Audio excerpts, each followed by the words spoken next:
two. No, hold on. Hold on. It's your two. beliefs. It's wrestling.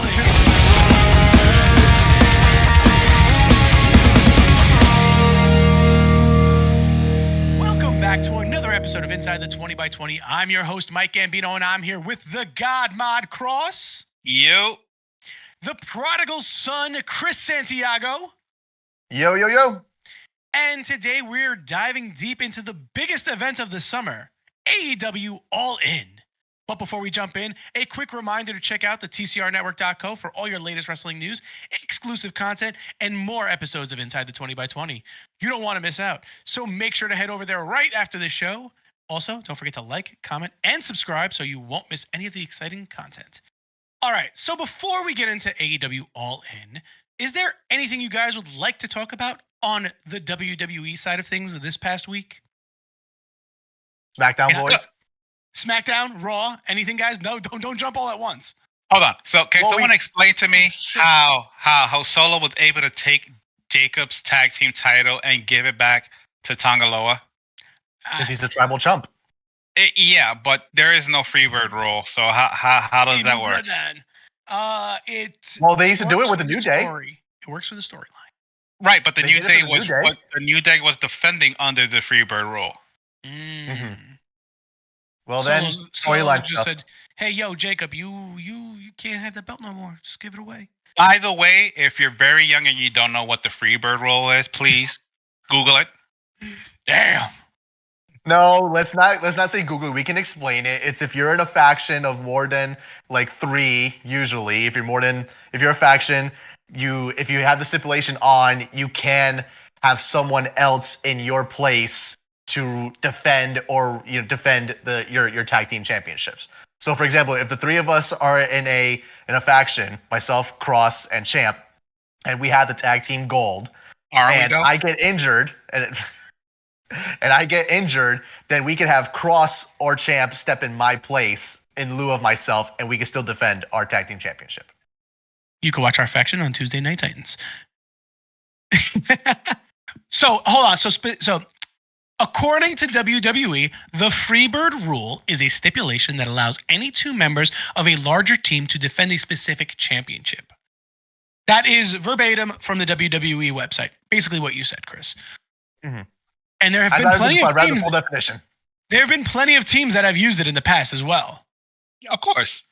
But to take someone's title and say, hey, this is now yours because I need you to watch my back and I can't afford to have you as a tag team chump. Yeah, that's kind of messed up. Like Axe and Smash and Demolition, Crush joined Axe and Smash. He kind of shitted on Tonga Loa and Tama Tonga when he said that.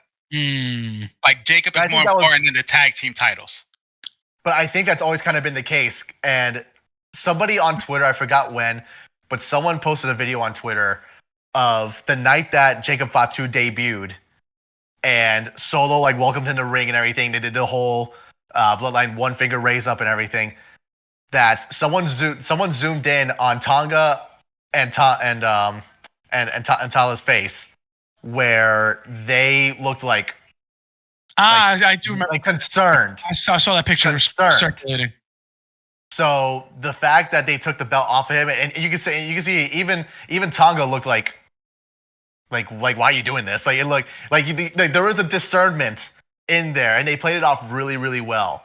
You mean So, but my thing is, hold on.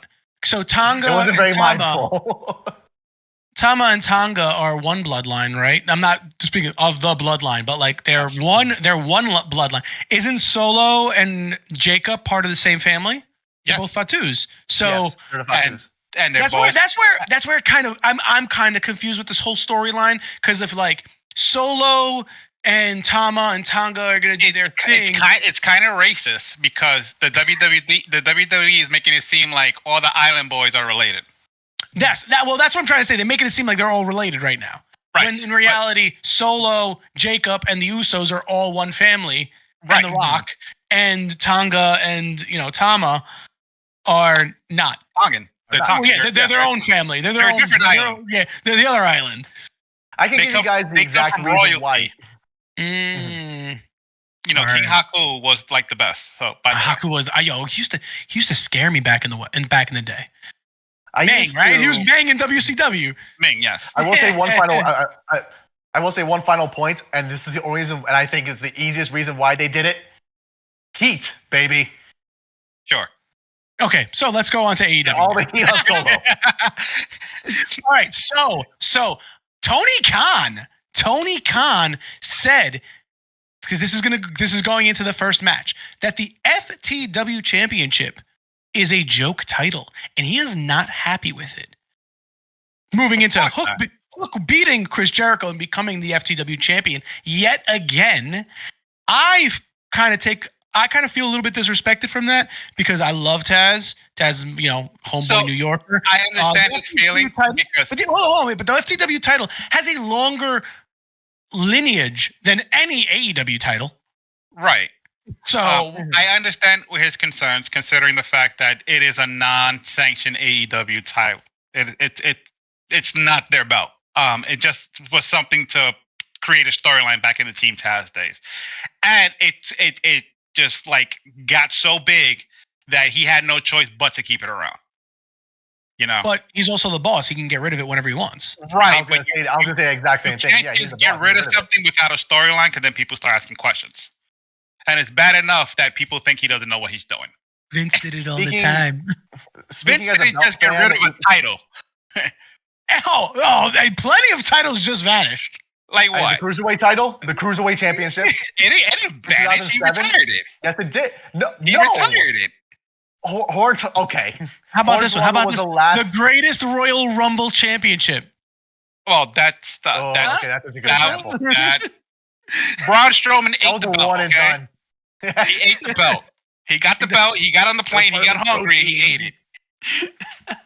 All right. So, what did you guys think of the match? Let's get straight back into the match. Hook versus Jericho. Hook winning, bringing the belt back to Papa Taz. So, I enjoyed the match. It was okay for what it was.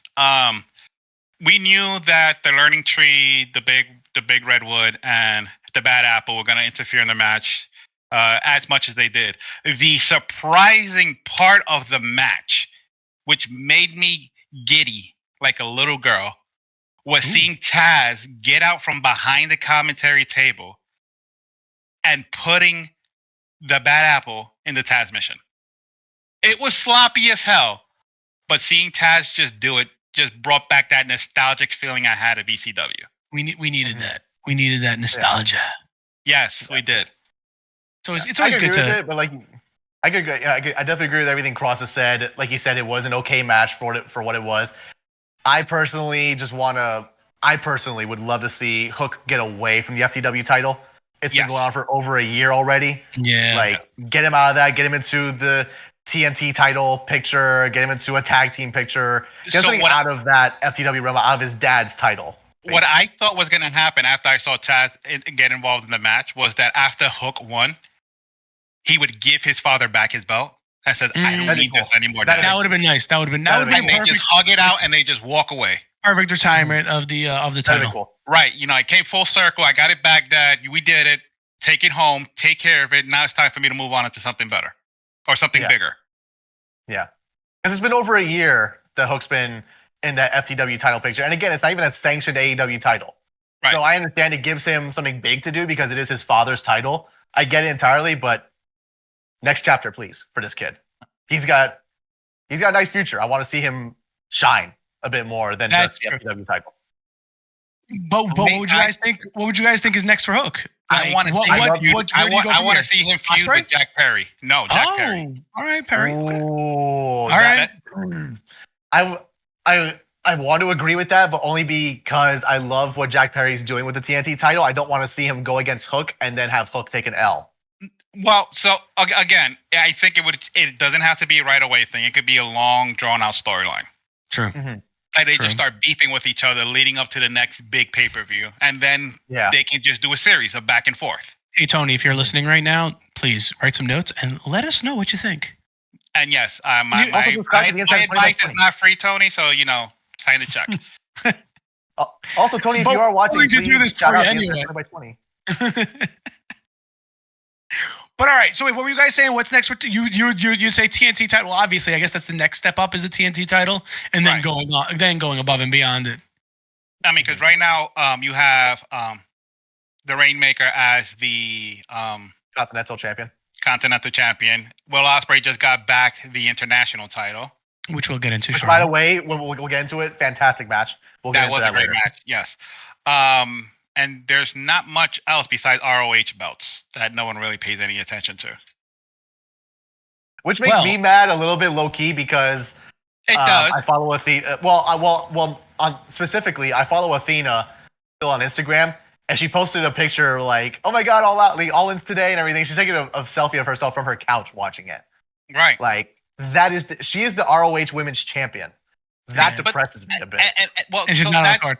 That's the problem. It's like you have two companies sharing under one guy. So it's like sharing in 9 matches. Right, and you can't really put or how about the mid card, not the mid card, but like I guess now the developmental company in with the main event. Are we calling it developmental now? Even though it's been longer running. Ring of Honor? I can't really say that it's not the big leagues because right now it's not. It's more indie, and that's okay. Yeah, but it's always been indie. But it's like NXT. It's like NXT, whereas you have the main roster, then you have NXT. So then, with that being said, speaking of another championship belt that was also on the line, the AEW World Trios Championship. I could sit here and name every wrestler in this matchup, but I'm not going to. But the participations were the House of Black, the Patriarchy, the Bang Bang Gang, and the Blackpool Combat Club. My boy Claudio. I'm happy that he got a strap around his waist. An AEW strap finally. An AEW, yeah. An AEW strap finally for the first time ever. Yes, that's the first AEW. Because when I ran into him, when I met him, he was ROH champion. Yeah. That was, I think it was a year or two ago.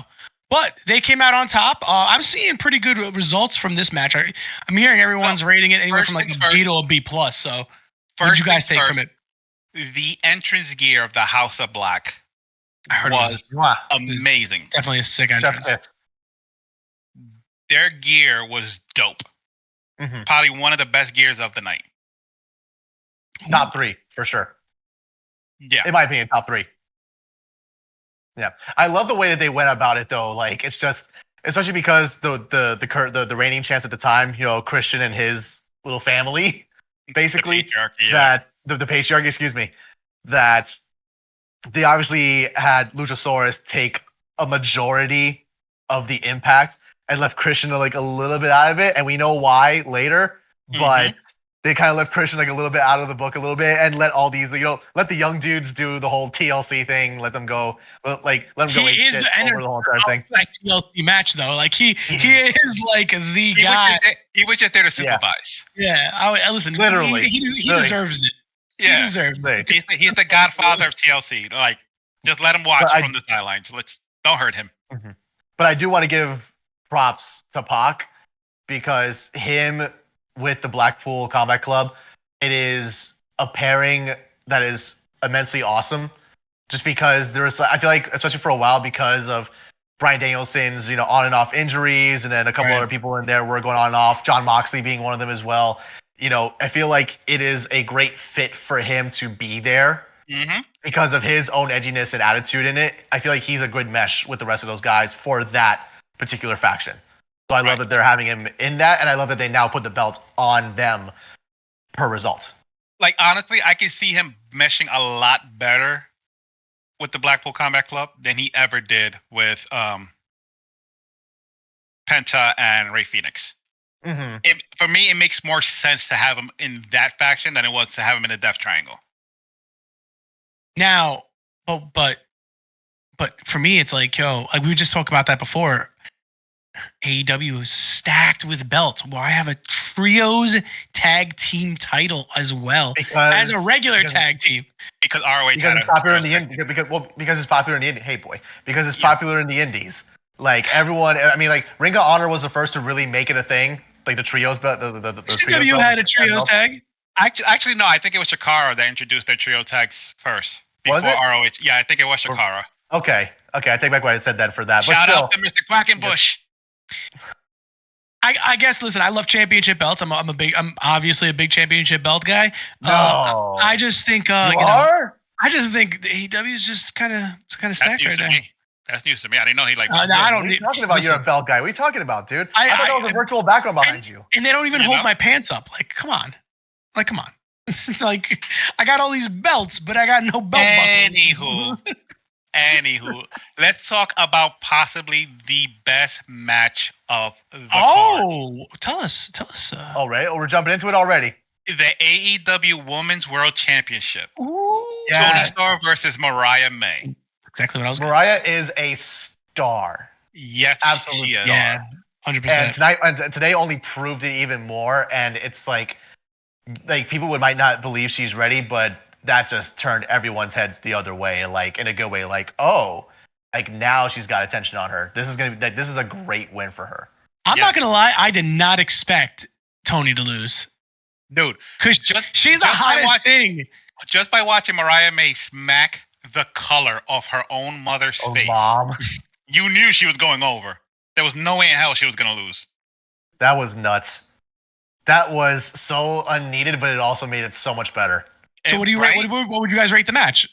This was the A+ match. This was the match. I'll throw an A+ up there too for it. Yeah. I mean, the match that followed it, unfortunately, could not cut the mustard.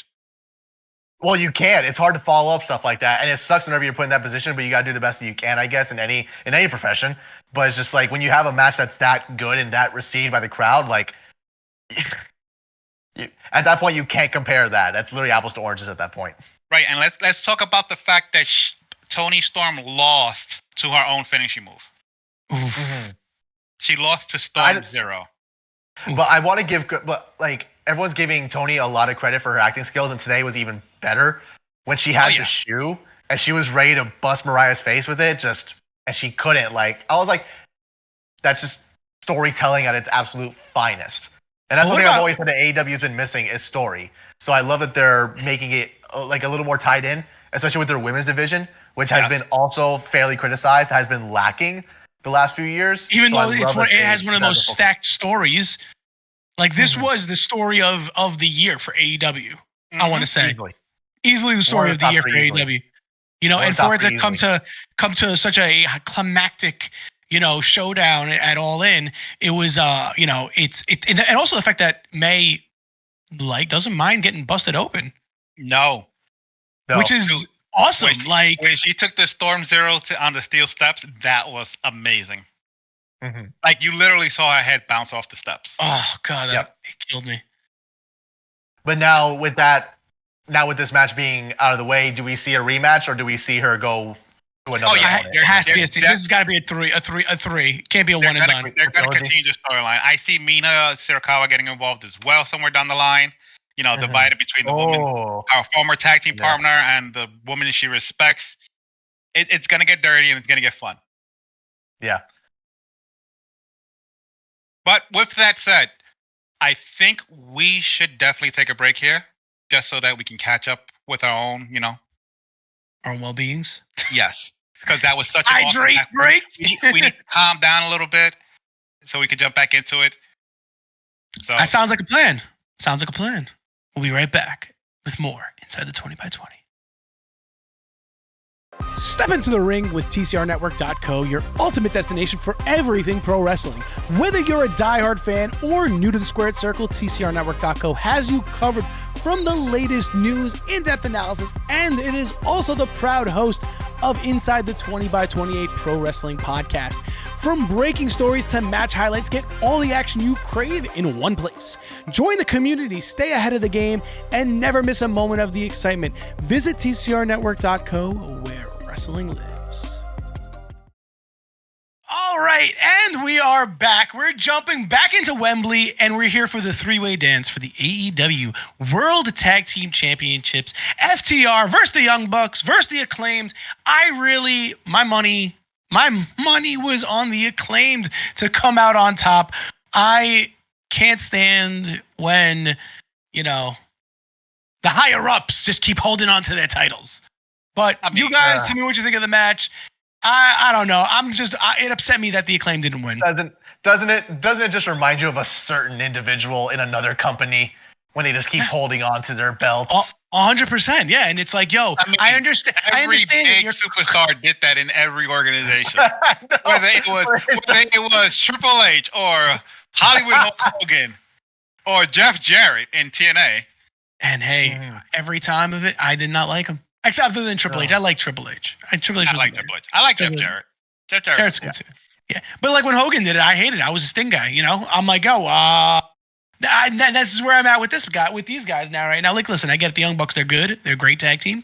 But do they need to be tag team champions? Yes, of course. Why? Because they're the greatest tag team in the universe. Oh. Until Edge and Christian come back. No, it's not going to happen. Challenge them for the tag team championship. I mean, think about it. Hold on. They've actually beaten the greatest tag team of all space and time. Brother Nero. They beat the Hardys. And Matt Hardy. The broken Matt Hardy. The broken Hardys. Yes. So they have that was actually really good. They have beaten that team. So, you know. Give them their props. That was actually really freaking good. Thank you. All right. I'll give them the. Don't see. For me, I guess I'm a non-nepotism kind of guy. You know, if you're the boss, you shouldn't deserve everything. You know. Dude, everybody has nepotism. Hold on. I want to call him out. I want to call him out on that. Hold on. I want to call him out on that. If you're a non-nepotism kind of guy, you should have never been a fan of The Rock in the first place. Because he's nepotism. You should have never been a fan of Randy Orton. He's a nepotism. Yeah, they are. There's a difference between nepotism, though, and there's a difference between, hey, I own a part of the company, then I am just, my dad was here too. But you're right, though. It's still part of nepotism. If we're saying nepotism, I would say Triple H above all of them. Mm-hmm. The Rock, it wasn't nepotism. It's just he was money.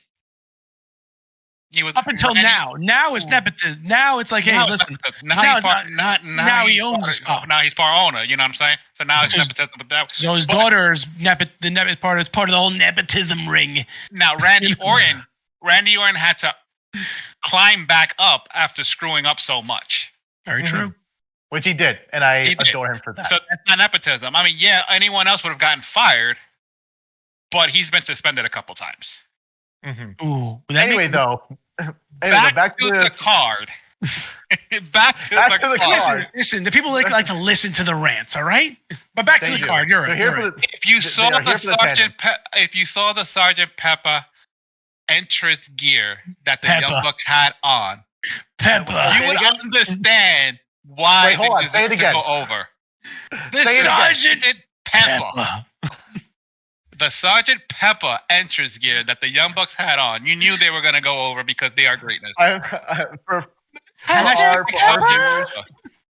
For our viewers and listeners, I am in a room every single week with a bunch of New Yorkers. I am the only Floridian in this entire. New Yorkers. He's already talking like one of us. Next thing, when I run into you when I come see you in a couple of months, I'm gonna bring you a nice bacon, egg, and cheese. With salt, pepper, ketchup. Salt, pepper, ketchup. Only way to go. Anyway, right back to the EVPs winning another match and retaining their titles. I was kind of disappointed. So was I. No, shut up. I was kind of disappointed with Max Caster's rap.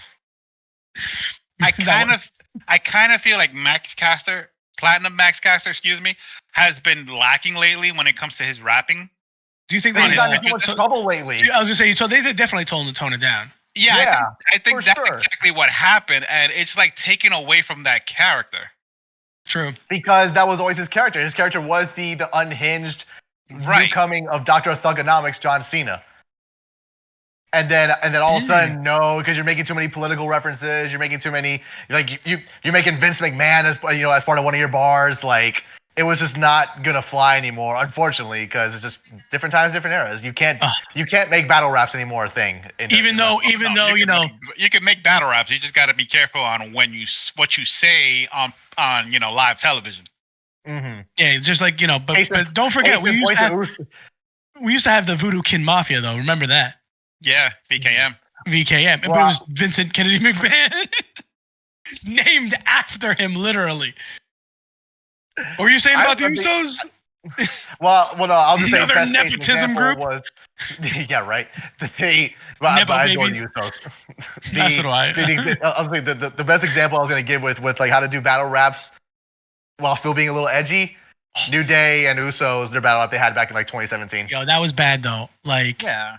when like, well, listen, I you know what? I don't even want to bring it up on. I don't even want to bring it up on the podcast. No, I'm not even gonna touch Anyway, base with it. let's get back to the I'm not even tag gonna talk about. Yeah, Yeah, you bring have it to back. take Bring I it was gonna back. say that me alongside with Champ, I was really pulling for the Acclaimed also. But then when I thought about it afterwards, I was like, they had a big dub last year in All In.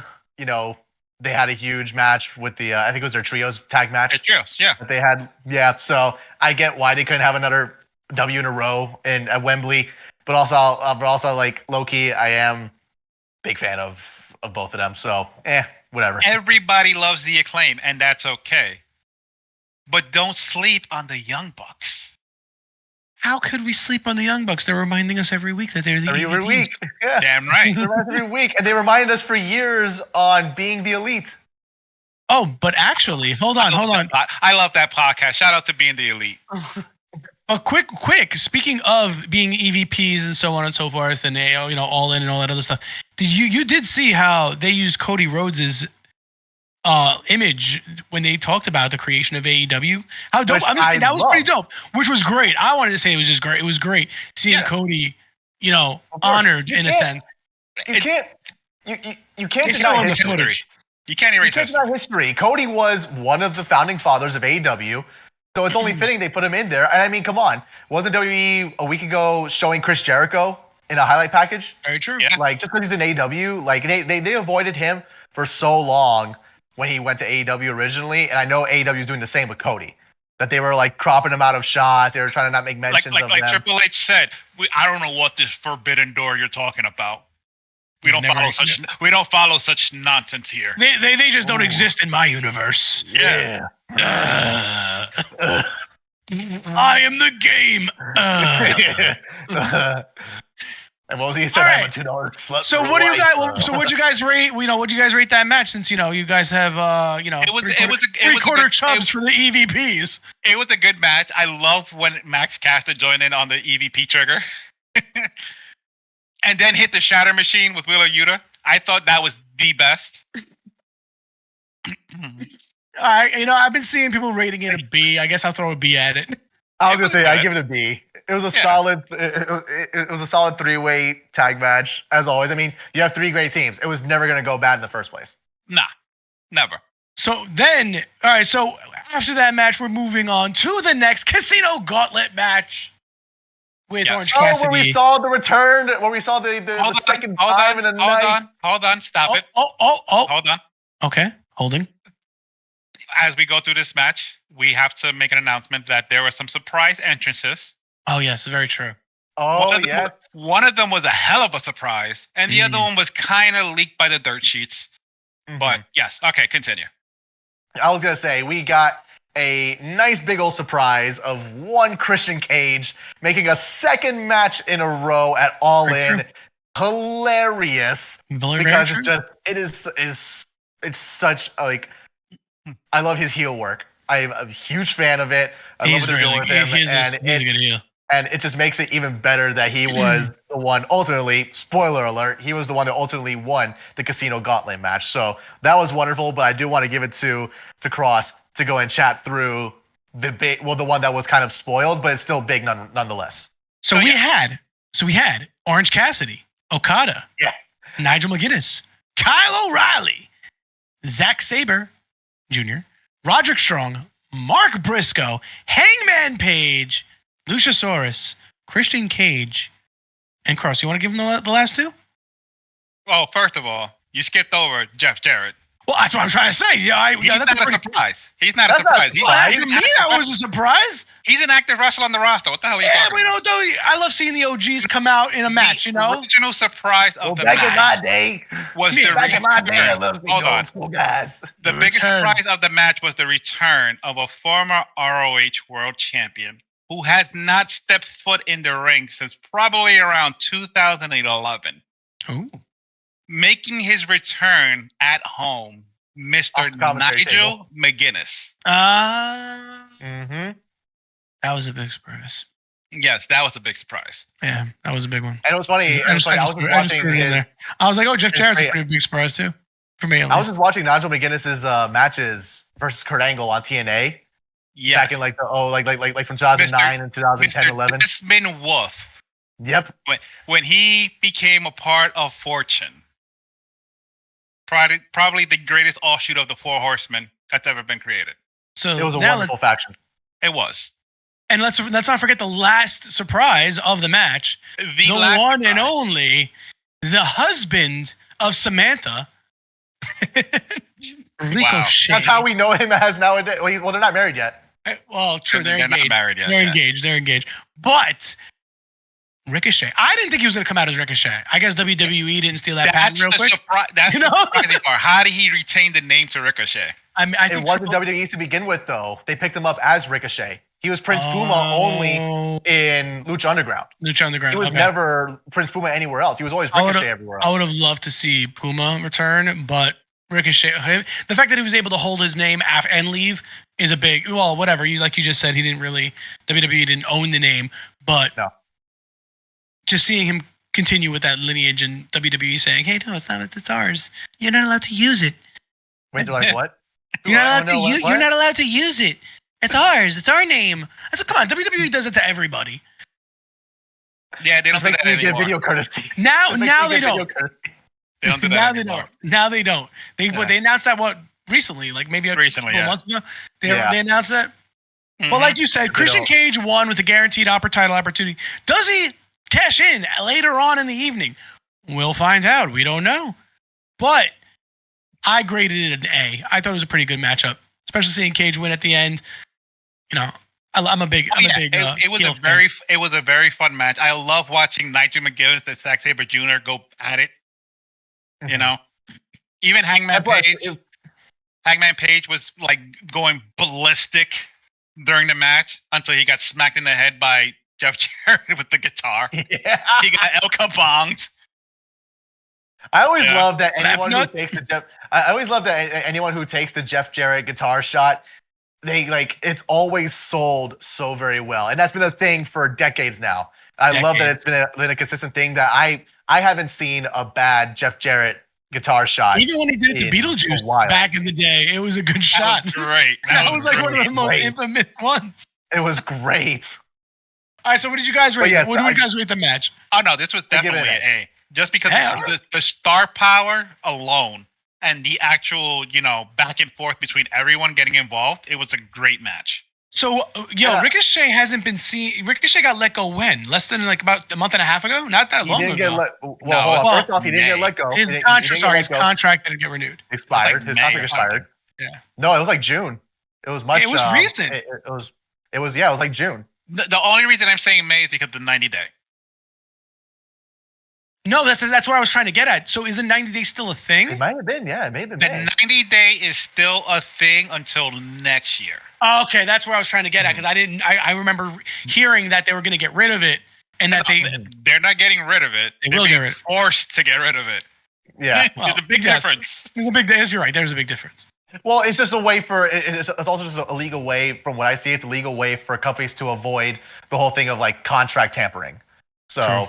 Yeah. All right. So hold on. Before we get into the next match, tell us what the 90-day is, Cross. The 90-day non-compete clause. So what that means is normally when you leave an organization, depending on your contract terms, you cannot compete for a competitor for at least 90 days. See, I always thought of it as a good thing for that 90-day clause because it's like it gives fans a chance to miss you. Like every week, every time Roman showed up in the past 3 years, I felt like he had a 90-day clause because he didn't show up for 90 days. Oh, here we go. Gave everyone an opportunity to miss him, and then he shows up again. So next match, AEW American Championship, Will Ospreay versus the one and only MJF, my fellow New Yorker, Long Island native. By the way, American champion. This match was sponsored by Assassin's Creed Shadows. You're right. It was Available What a- November 15th on What an all awesome major entrance. platforms. on all What platforms. an awesome entrance for Will Ospreay. What an awesome Dude, entrance. That entrance was legit. I think that was probably my favorite entrance of the night. Oh, hold on, but MJF was rocking the Lex Luger fit. He was rocking the Lex He Luger was fit. rocking What a that Lex heel. Luger fit. I don't care about that, dude. This entrance was dope, and the fact that they had the narrator of the game narrate his entrance was even better. You're right. Yeah, that was did. pretty dope. And the color double scheme, full- champ, you would appreciate it. The color scheme is the current TCR color scheme. Yeah, buddy. Mhm. The I saw red, that. black, and gold. The It red, was, black, and no, gold. it was Yep. definitely a dope. It was definitely a dope. We could expect figures to drop later on, Oh, in yeah. the year or so. Some By the way, supreme Quick figures. point. They did have the Will Ospreay figure on AEW shop. Oh, they did. They dropped it. It's So $50, and I was not gonna buy that. But it's Yeah, also but $10 shipping. But it's also But you it's can a- add it's to at your- a 3,000 though, isn't it? Huh? At a Yeah, 3,000. it's limited. It's limited edition, yeah. But I couldn't justify the $50. $60. But you can add it to your wall. I couldn't justify it. You can only justify it when I find the what's it called? Yeah, All right, so hold on, yo. What about MJF hitting a crossroads? not the I first mean, time. I know. Yeah, it but it's isn't. a little. It's a It's little always- middle it- finger. It's a good middle Well, finger, no, you know. It's not a middle finger at all. He loves Coming from Cody AJF, Rhodes. coming from MJF, it's a middle finger. No, No, he's it's a not a Cody middle guy. finger. He's a Cody He's guy. always been a Cody guy. All right, fine. Quit, No, try- I'm not- quit trying to turn. Quit trying to turn things when there isn't anything to turn. Listen, champ. I will churn this butter as much as possible. It's- I so will be churning it. You I don't. are I don't know why serious. people. I don't know why people are saying this, but I love the American Championship. Same. too. I think it was beautiful. But it was I the was- dopest title. Like I was saying, well, first off, shout out to Red Leather for that belt. He did an amazing job creating that belt. But I will say, I wanted MJF to retain because I wanted that belt to stay around a little bit longer. Same. We weren't getting replicas of it, but I would have loved to see it No. stay around a little longer. At this rate, we're never getting any AEW replica belts because they don't even have them. Like they rarely they're expensive. come out, and they're crazy They're expensive. They dropped the V3 of the AEW World Only Championship 50 replica. examples though of it at Wembley. They said there was like a whole shipping, error or whatever happened, so they only had 50 of them in total. 50 of them in total. But anyway, yeah, That's it's cool to see them, but the match in itself for MJF and Will Ospreay was awesome. Like that is like storytelling central right there. Wasn't the match of the night? No, was not the match of the night. Oh, it was Or up was there. it? It was up there. It was up definitely there. up there. It was I'd say it was definitely match up there. number 3 of the night. I was going to say Three. match number 3 of the night. Yeah. Because is the next match the match of the night for you guys? Mercedes Moné versus Dr. Britt Baker for the TBS Championship. I think we'll we need to talk- talk about that in a little bit because I need to prepare myself mentally for that match. All right, Yeah. all right. We will talk about that match when we get back from the break. Stay tuned for more Inside the 20 by 20. Miss the action? Check out the TCR Fed tab on top and watch past streams. Get up to date with the wins and losses of all TCR superstars. Are you interested in joining? Check out the Discord at the bottom of the page and let us know that you want in on the action. Looking for one of the hottest wrestling podcasts on the web? Look no further. TCRnetwork.co is home to Inside the 20 by 20. Check out the tab and listen in on our weekly podcasts. All this and more at TCRnetwork.co. And we are back to AEW All in London, and this is Cross's match of the night. Mercedes Moné versus Dr. Britt Baker, DMD for the TBS Championship belt. Cross, tell us why you love this match so much. Oh my I love this match extraordinarily so much. It was probably the match of the century. I know. It was an okay match. I kind of feel like That's putting it They were- nicely. they were wrestling scared. Yeah, I agree. Like they were being so extra cautious to not hurt each other because they're both so fragile.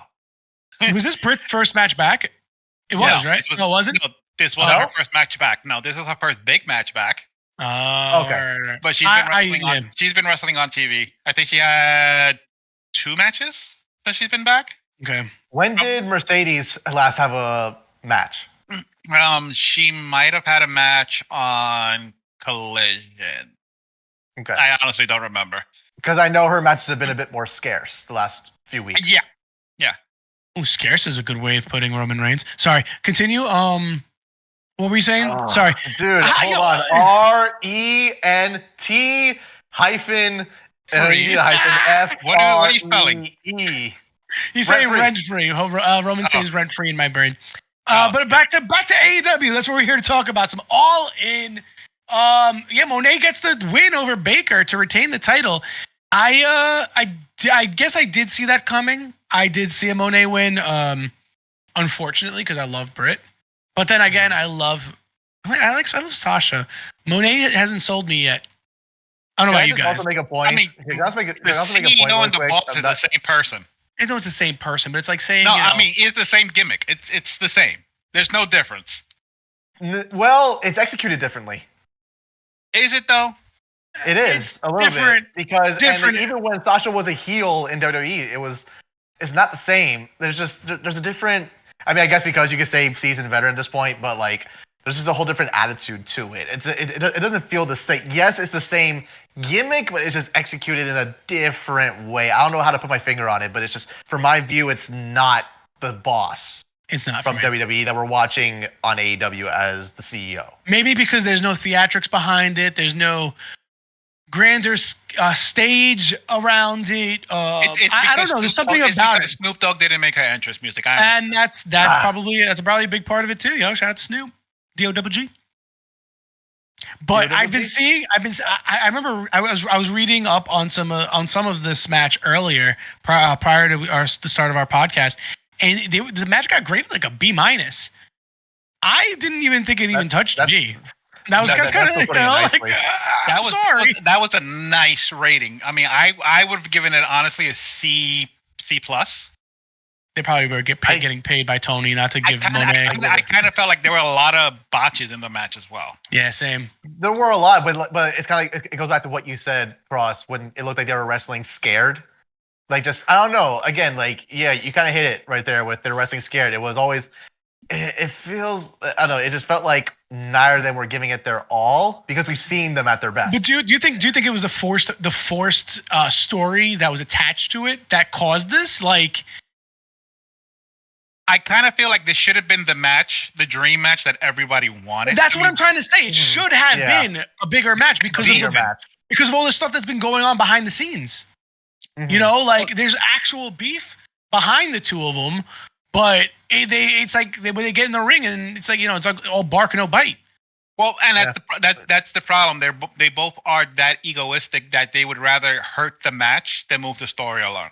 And I kind of feel like they both probably had that in the back of my mind. Oh, she's gonna screw me. So let me screw her before. And that's not how you make something like this work. I mean, just look at a perfect example: Edge and Matt Hardy. Mm-hmm. That was a real life. Oh, I'm gonna kill this dude on sight. And when they brought Matt Hardy back, they were able to make it something. Yeah, I mean, it's all a matter of professionalism at the end of the day, and I'm not saying that. I mean, some people might disagree that neither Mercedes nor Britt are unprofessional, but that's kind of how you make it work. You take real life unfortunate shit that happens, and you say, okay, how can we turn this into product? Fortunate. Basically, like we need to put our personal feelings aside because right now we're doing it what's best for the business. So it's basically that. Oh boy, I mean, Bingo has something to say about it too. But yes, it's definitely. Bingo's like, I give it a B. He gives it a B. He gives it a B for Bingo. I give it a woof. I give it a woof. All right, so let's move on to the next match, which honestly, for me, was probably my match of the night. And we know why. We're going to get into it. I'm not going to lie, though. I'm a little upset about this major event that happened in this match. I Can I be the one to do the impression? Okay, can I be the one to do the impression, or Cross, do you want to do it? Go for it. You got one of you. One of you guys do it. It's he just broke his microphone. You know, I did. So it was a coffin match. Jack Perry, the TNT champion, versus Darby Allin. Jack definitely retains the title. That's fine. I like what he did with the belt. I like the fact that he melted the one down and created a new one and cut it up and he just made it like a beautiful custom version of a belt. I love the belt. I love what he did with it.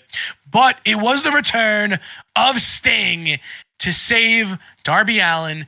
Now, what I was upset about is I'm hoping Sting just comes back in a manager sense, because everything I purchased last year that said Sting's last match on it kind of goes out the window. Are you afraid he's going to pull a Ric Flair? That's exactly what I'm afraid of. A fake retirement. Because then I got to buy last match round 2 merch all year. But guys, what did you think about the match? It was a good match. I thought it was good. It was very good between those two. They have good have good chemistry. They do. They do. And I do love that they went as far, and this is how you know AEW's petty, where they brought the glass. Yes. That was it's so petty that it made it good. But it's like it's cheeky. So it's funny, it added to the match. But is it really petty though? Because that's how he got his name, the Scapegoat. So it kind of works for his gimmick. It's petty, and I'll say why, because it's the 1-year anniversary. Oh, very true. What better way to celebrate it? What better way to celebrate it than actually use real glass? Which is what he wanted to do last year, but we know what happened. We don't need to dive into it.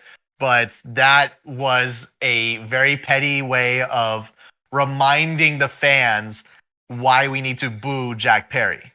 Because at the end of the day, he is the heel in this story. So what better way to get the crowd over? But I'll say on that same note also that I am mad at the Wembley crowd because their response to it was to chant FCM Punk. Yeah. Well, and you know I'm like, you guys are the exact... Well, why would you get mad at them for that?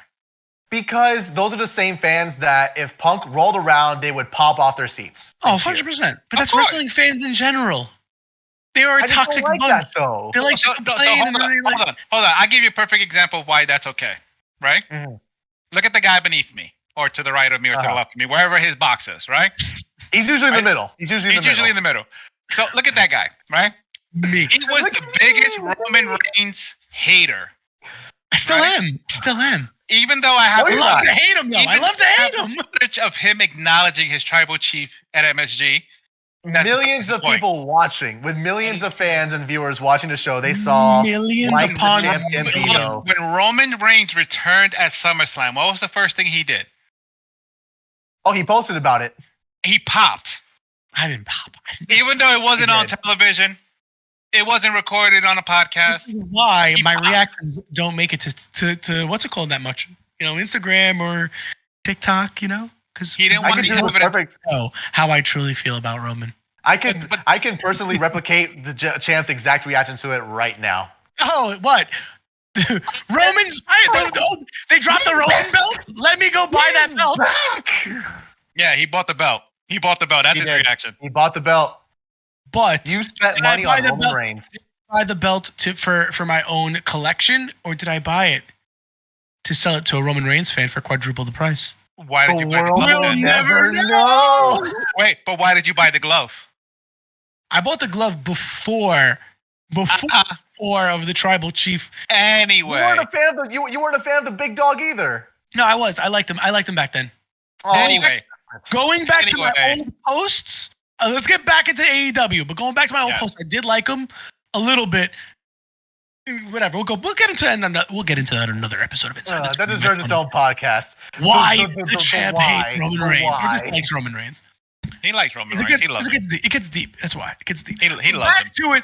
Shout out to Darby Allin, because Darby, listen, love him or hate him, I love him. That guy puts his body so much beyond.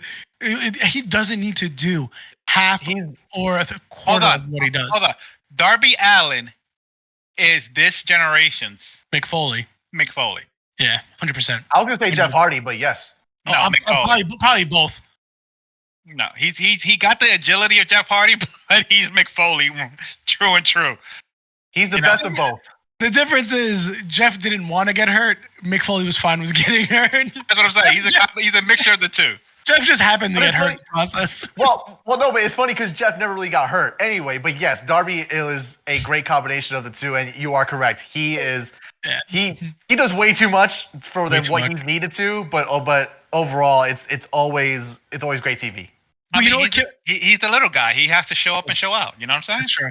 That's true. And I do have a pick. I do have two figures of Sting and Darby Allin holding the AEW championships up top. Take champions up top. I do But- love the match though. The match was But really done well. the- Well thought out. It was It was a good shorter match. than I expected. Yeah.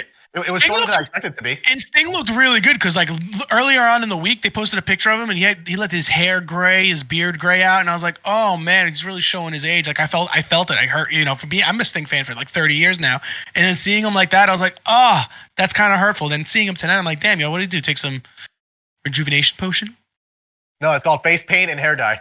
And it Yeah, works. And so you're saying makeup and hair dye works. But with that, let's move into the final match of the evening.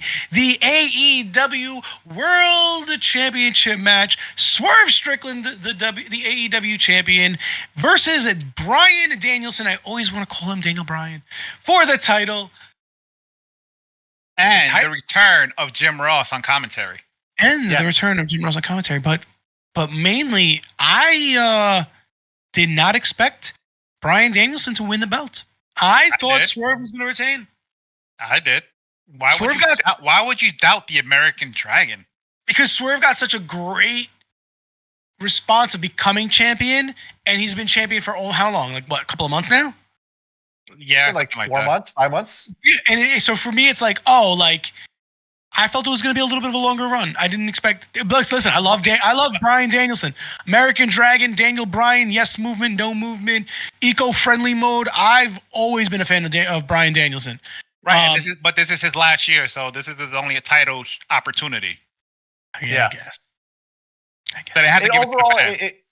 it also worked out very well because now you have a much deeper story to tell a little True. bit with Bryan Danielson in his retirement year holding the world championship. And I mean, it was also really cool in a manner. And I mean, I guess you cannot talk about this title win without talking about it being literally the 10th anniversary of Daniel Bryan at WrestleMania 30. Correct. Winning the WWE World Heavyweight Championship.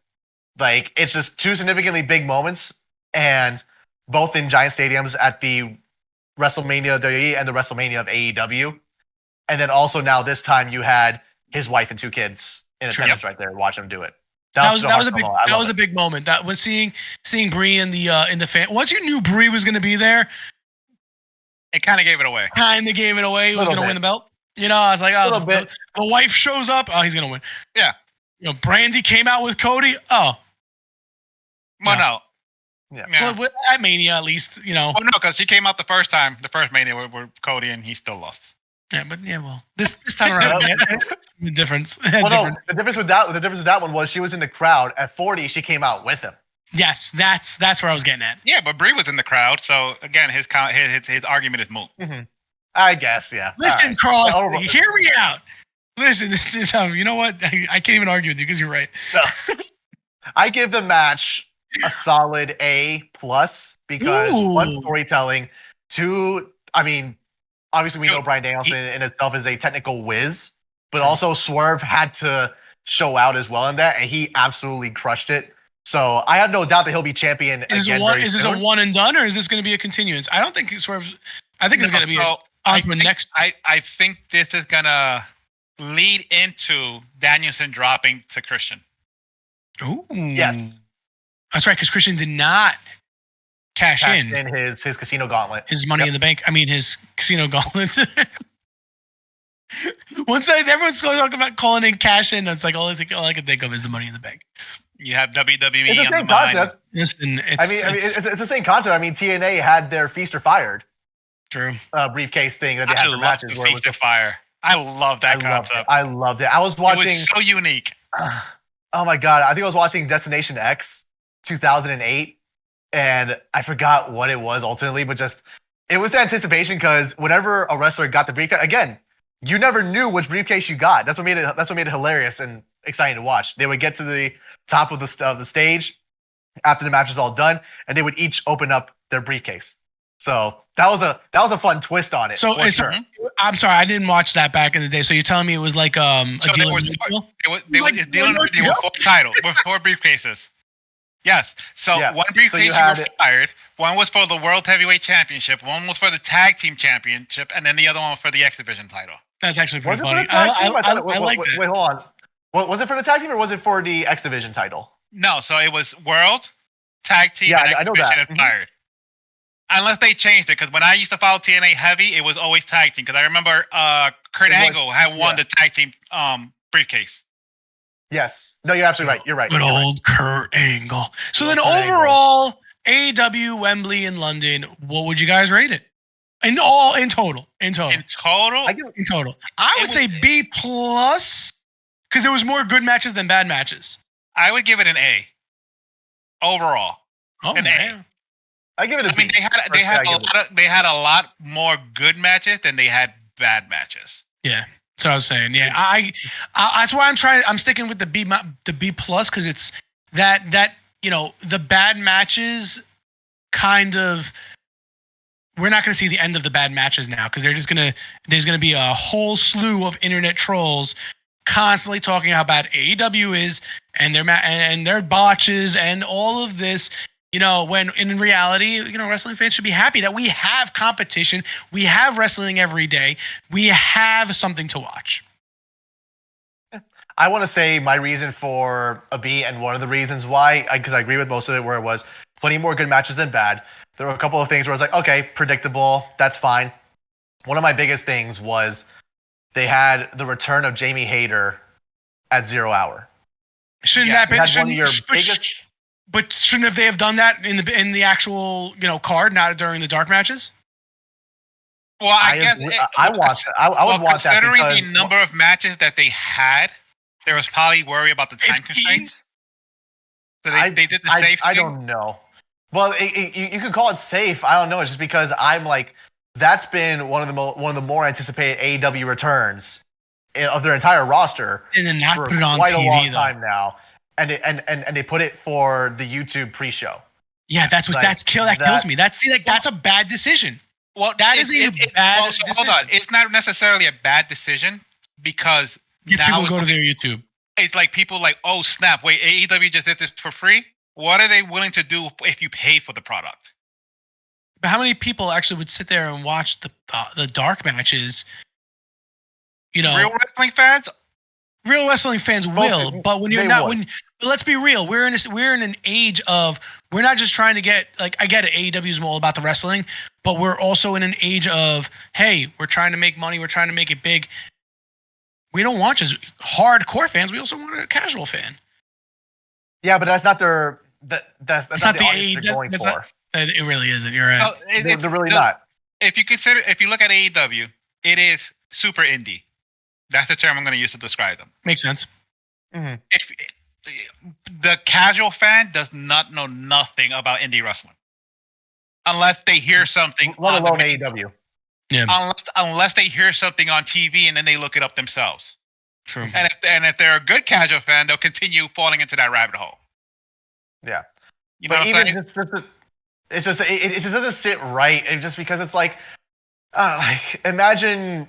I don't know. I'm trying to find the right counterpart to it, but I'm having a hard time thinking right now. But it's just, you have one of your best women's wrestlers, and you have her make her biggest return, because that's one that's always been, where's Jamie Hayter? Where's Jamie Hayter? Where's Jamie Hayter? And where's she at? Happen not on the pay-per-view.